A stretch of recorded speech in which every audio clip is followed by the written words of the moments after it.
Hello, আসসালামু আলাইকুম। ওয়ালাইকুম আসসালাম। হ্যাঁ ভাইয়া, কিছু কথা বলার ছিল। জি, বলেন। আম, আসলে ওইগুলা ব্যাপারের জন্য সরি, আমি আসলে বুঝতে পারি না, এই জন্য উল্টাপাল্টা বলে ফেলছি, কিছু মনে করবেন না, সরি। It's okay. আসলে আমিও কল করেছি এই কারণে, কে না কে নাম্বারটা ওখানে রাখছে, পরবর্তীতে প্রবলেমও হতে পারে, তাই না?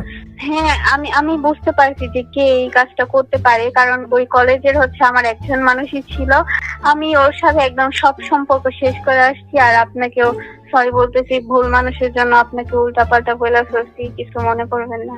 না, আসলে আমাদের প্রত্যেকের জীবনেই না ওই ভুল মানুষই আসে। তা আমাদের উচিত ওই ভুল মানুষ বাদ দিয়ে সঠিক মানুষের খোঁজ করা। যে আপনার উপকার করে, আপনার কিন্তু তাকে খোঁজ করা উচিত। হ্যাঁ আচ্ছা, একটা কথা বলি ভাইয়া, আপনি যেহেতু ওই নাম্বারটা দেখছেন, ওই নাম্বারটা একটু মুছে ফেলেন, না হলে আপনার মতো যদি আরো কেউ এরকম কল দিয়ে ডিস্টার্ব করে, এটা তো আমার জন্য খারাপ, আমি একটা মেয়ে মানুষ। কোনো সমস্যা নেই, আমি সবকিছু মুছে ফেলতেছি। শুধু ওইটাই না, যদি আপনি আরো কিছু চান, আমি আমার জীবন থেকে অনেক কিছু মুছে ফেলতে পারি, যদি আপনি বলেন। আচ্ছা, একটা কথা বলি। হ্যাঁ বলেন। আসলে আপনি যখন আমার সাথে খারাপ ব্যবহার করতেছিলেন না, তখন আমার মাথায় একটা জিনিস ঘুরপাক খাচ্ছিল। সেটা হচ্ছে, কি? যে মেয়ের ভয়েস এত সুন্দর, সেই মেয়ের ব্যবহার এরকম কিভাবে হয়?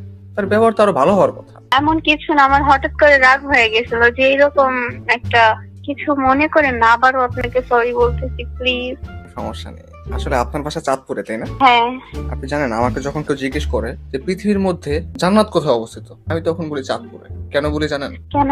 কারণ চাঁদপুরে আপনার মতো সুন্দরী মেয়েরা থাকে।